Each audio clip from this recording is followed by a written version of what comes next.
punta kami kay Tricia Takalan. Yung nag-message sa akin kung pwede raw siyang bigyan ng konting tulong sa kanyang nalalapit na pasukan sa school. Wala daw siyang pambili ng gamit niya para maggamit sa kanyang pagpasok. Ngayon ay nandito na tayo sa bibigyan mo ng dagdag pandagdag tulong. Nandito na tayo ngayon sa Sagbat. Pambili ng gamit. Bibigyan natin ng konting patulong. Ayan si Tricia Takalan. Okay. Ayan.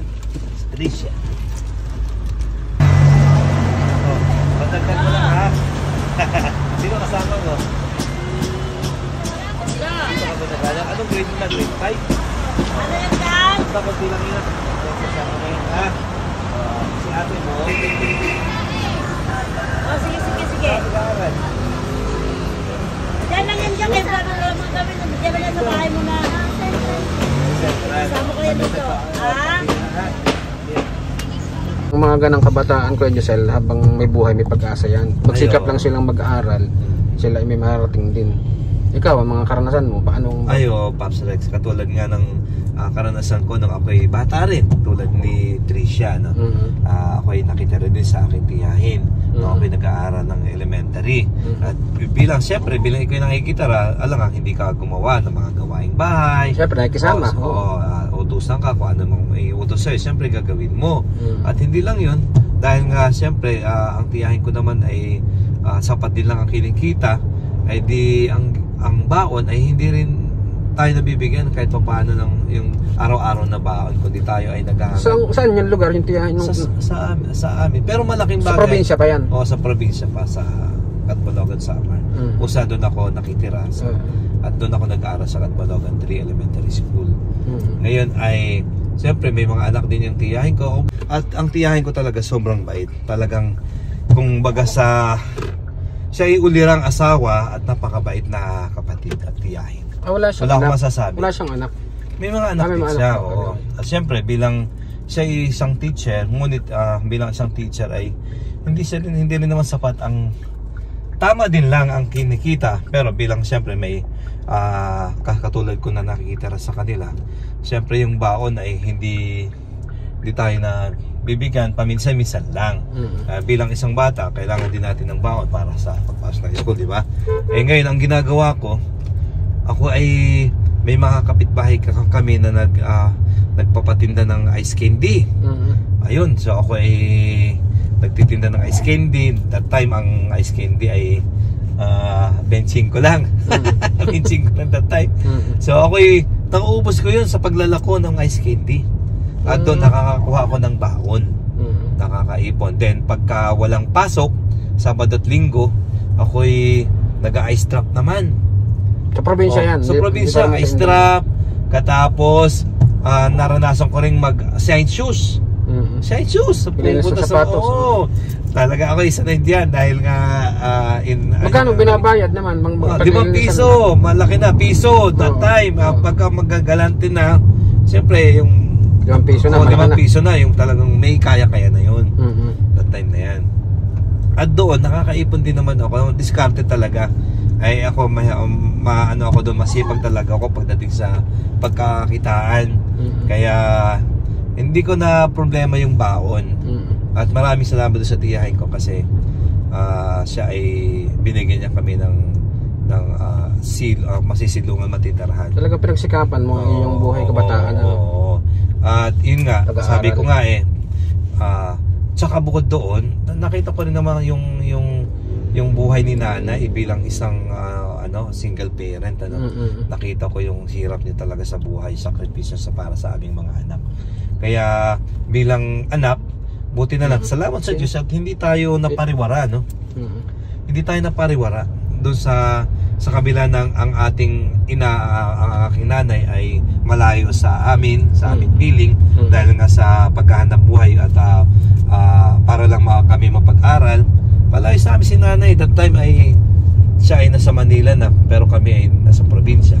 Siya ay masakit sa bilang isang ina na mapalay sa kanyang mga anak. Totoo yun. Kaya ikaw, pag may mga talagang napakadali mong tumulong, ramdam mo, pinakikita mo yung pinagdaanan mo. Oo, kasi ramdam ko din naman yung katulad ng mga natutulungan natin na sila din naman ay ganun din karanasan natin, pinagdaanan mo dati. Yung pinagdaanan ko na mahirap talaga.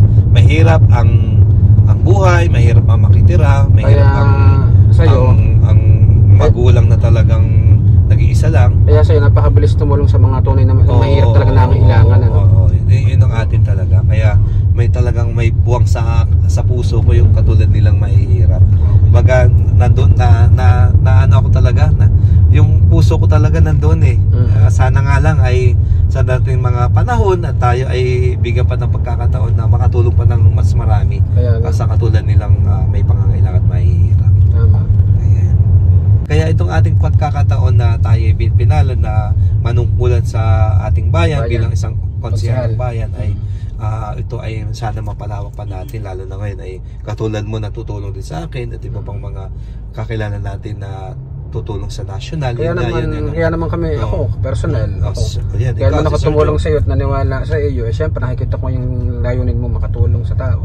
At yung seryoso at sincero ka sa yung paglilingkod. Kaya ako ay talagang, ang puso ko ay talagang, ako masuportahan ko ito si Kuya Josel. Hindi bagamat kahit ba si Brad, dahil hindi lang Brad sa Knights of Columbus, dahil sa personal nakita ko nga yung dedikasyon na tumulong sa kapwa at sa lalo tigit sa mga nangangailangan mahihirap nating kababayan.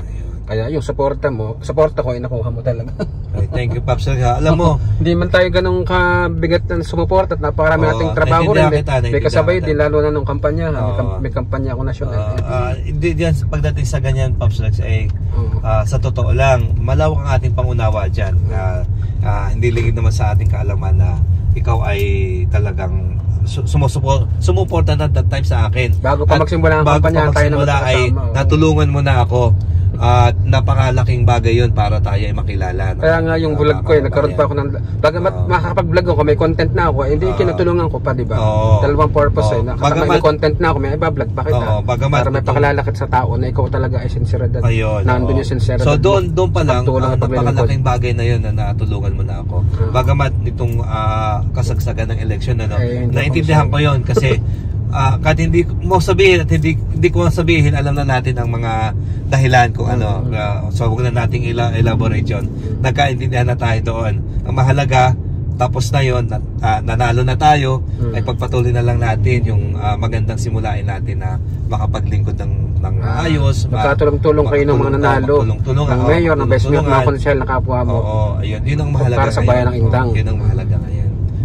Yun, kaya lalo na ngayon tayo nanalo na at yung mga sinuportahan nating mga kandidato sa national ay nanalo lang. Higit sa lahat ay maihingan din natin ng tulong sila para din maipaabot din natin ang tulong sa ating mga kababayan.